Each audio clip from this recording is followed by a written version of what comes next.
kwa hawa wanakuambia mimi nimetumika au mimi nimemchoma.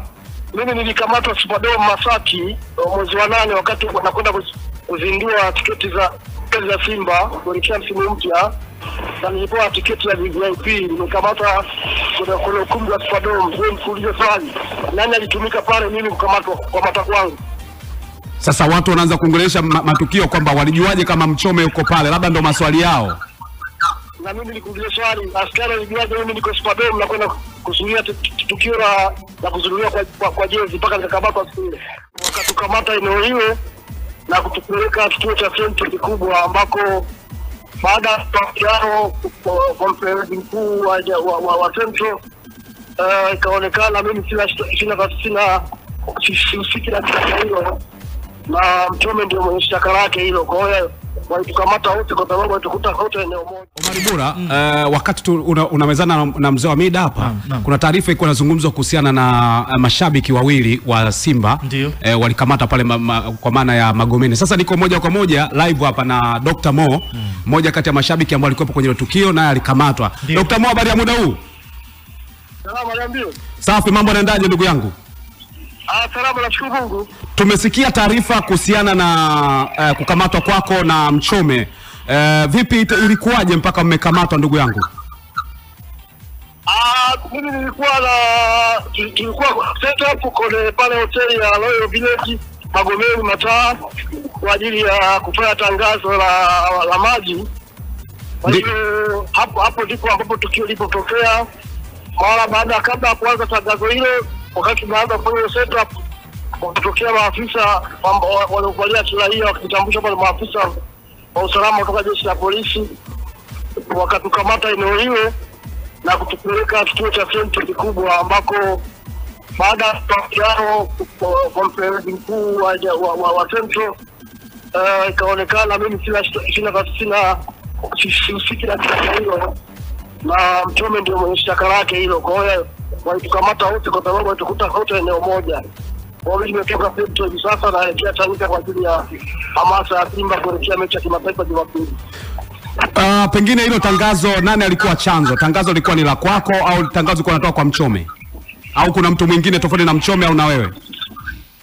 Mimi nilipata Instagram ambapo huwa napatana na page yangu ya Instagram ya Dr. Mo, natembelewa na watu wengi zaidi ya watu milioni 60 watembelea pamoja page yangu. Kwa hiyo kwa biashara mmoja nilifuata DM juzi, akaniambia nataka kwa tangazo la mimi, lakini nitengeneze bato kati yangu mimi na Mchome. Nilekana Mchome sio shabiki ambaye anakubalika na Simba na mimi shabiki wa upande wa Simba, tukabato kwamba tubishane mwisho wa siku kila mmoja aweze kumwambia mwenzake poza hasira zako kupitia kinywaji cha maji safi kwa kampuni hii ambayo tumepewa tangazo hilo, na malipo tayari ambayo kana mimi nipewe kadhaa na Mchome apewe kadhaa.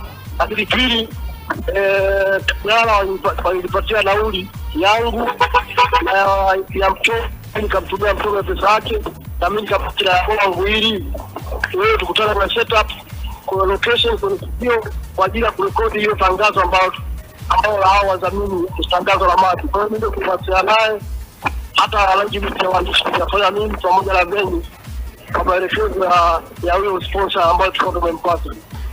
Kwa hiyo kumbe hata pesa Mchome aliipata na ukapata pesa yako kabisa? Kwa hiyo alitoa nauli na mimi nauli, lakini baada ya kurekodi ilikuwa tunachukua kila mtu pesa yake. Lakini huku mtaani ni kama kila mmoja anakuwa na maswali yake, anahisi kama kulikuwa kama ni mtego hivi. Unaweza ukazungumziaje? Mtego gani kama wewe ndio unifahamishe? Watu wanasema pengine kuna namna ambavyo wewe ulitumika kumdaka Mchome ili aingie kwenye mtego. Ukizungumzia kutumika maana yake ni nini? Kwa sababu mimi nimeangukia kazi ambayo kazi tulipofanya tukio ndio tunajiandaa kushoot hiyo kazi na bana location. Tunajiandaa kushoot hiyo kazi location. Sasa anajua mimi nimetumikaje hapo? Kwa nini mimi jeshi la polisi? Kwa sababu kwa mazingira ambayo umenieleza inaonekana kabisa ilikuwa kazi, kwa sababu kama mpaka katumiwa pesa maana yake ilikuwa serious kazi.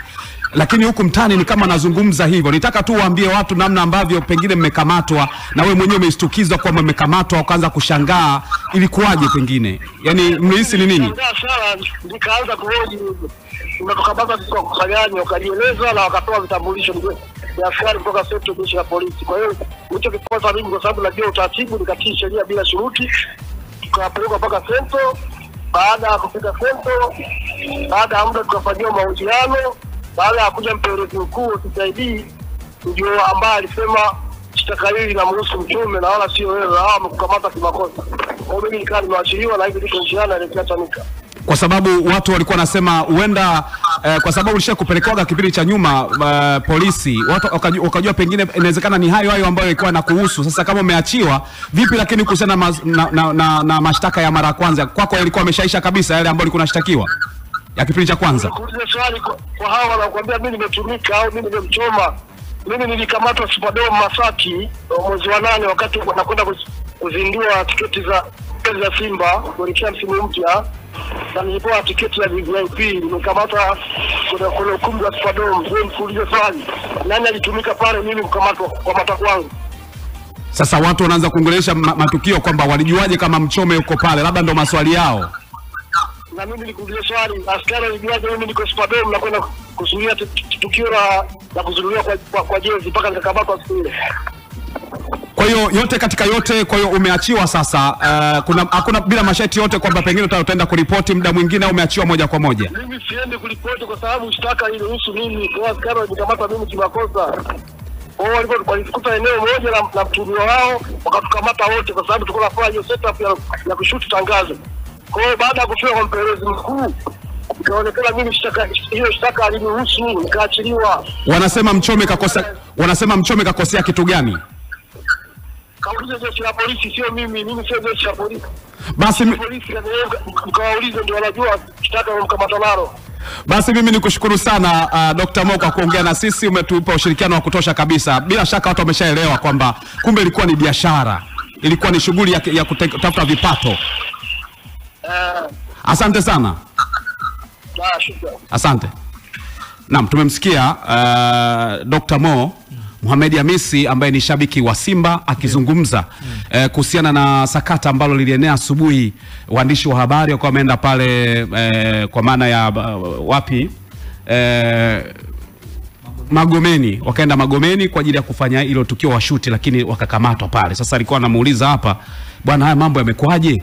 Unakumbuka sio muda mrefu, nadhani ilikuwa kipindi cha uzinduzi wa jezi za Simba, alikuwa amekamatwa Mohamed Hamisi, Dr. Mo. Kwa hiyo nikasema hebu tupate hizi taarifa kutoka kwake mwenyewe. Bahati nzuri kwa ametoka, ndo taarifa ambazo anatuambia. Kwa Dr. Mohamed ametuthibitishia kwamba Mchome ni kweli amekamatwa. Walikamatwa wote. Yes, yeye hafahamu kilichosababisha kamatwe ni nini. Ila yeye kaambiwa kwamba wewe umekamatwa kwa makosa. Kwa nadhani tusihusianishe pia na masuala ya Simba, ya Yanga, of course, yani kwa sababu hatujui, inawezekana labda Mchome ana vipengele vyake ambavyo vimefanya akamatwe. Kwa sababu mimi wasiwasi wangu ilikuwa ni kama Dr. Mo alishai kukamatwa, nikajua labda ni sakata lile ambayo isha kukamatwa naye, lakini kana kujiuliza Mchome anaingiaje tena kwenye lile.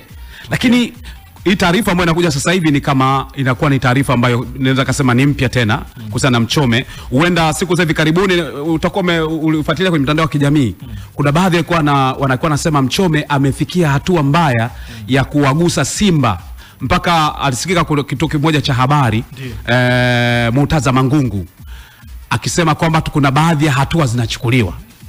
Kwa hiyo huenda zikawa ndo hatua ambazo zishaanza kuchukuliwa kutoka kwenye hatua hii. Pengine inawezekana ni Simba au sehemu nyingine ambayo umefanya hatua hizi. Tunajua kwamba mashabiki wa Simba wengi wanamlalamikia sana Mchome. Kwa hiyo inawezekana yote haya tunaendelea kuyafuatilia, tuone nini ambacho kimesababisha Mchome mpaka akawa kwenye mikono ya polisi. Sahihi, tuendelee kusubiri ili mbadi tuweze kufahamu ni kipi ambacho kilifanya shabiki huyo nguli kweli wa kikosi cha wekundu wa Msimbazi Simba, Mchome Mapovu. Saidi, mnamtambua kama shabiki wa Simba Mchome ama?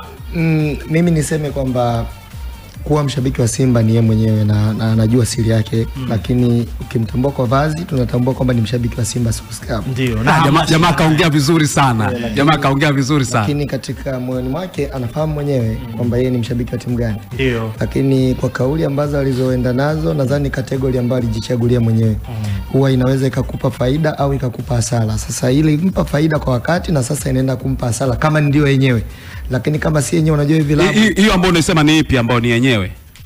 Yani nasema hii kama kwa kukamatwa huku unajua kuna kesi nyingi sasa hivi. Unaweza kushangaa ni hii kumbe labda ni serikali kuna jambo hiyo ambayo unasema ni hii ambayo unasema ni ipi? Yani mimi nasema inaweza kawa hii ambayo kuzungumzia vilabu hivi viwili ndio nilikuwa naenda kusema kwamba vilabu viwili hivi ni vilabu vikubwa sana. Vinabeba mioyo ya watu wengi na Watanzania wengi. Anaweza asikuzuru kiongozi anapita tu pale. Kesho tunakaa naye tena mtaani, lakini mashabiki wanaumia, wanasafiri na timu sehemu zote, alafu wewe unakwenda kuisemea vibaya kama brand ya klabu, maana yake ni jambo jingine. Sasa ukienda kwenye kesi zingine kuna hukumu zake, japo siwezi kujua masuala ya kisheria, lakini mimi naamini kwamba iwe fundisho kwa baadhi ya mashabiki kuweza kujua hizi kategori zingine wanazojiweka ziwe zinajenga maslahi makubwa ya klabu yako ambayo unaipenda, na kama kuna njia kukosoa ipo sahihi. Tunaona kwamba hii sio ya kwanza kwake, nadhani ilianza kwa GB 64 kama unakumbuka. Ilitokea hivi vitu, maoni yake basi wasilisha maoni yake, yalienda ndivyo sivyo, mtu akatafasiri vibaya, akaona kuna kosa ndani ya kutafasiri lile jambo, likamletea shida, lakini naamini akaona hapa nimekosea na kurudi kwenye klabu yake na kuanza moja.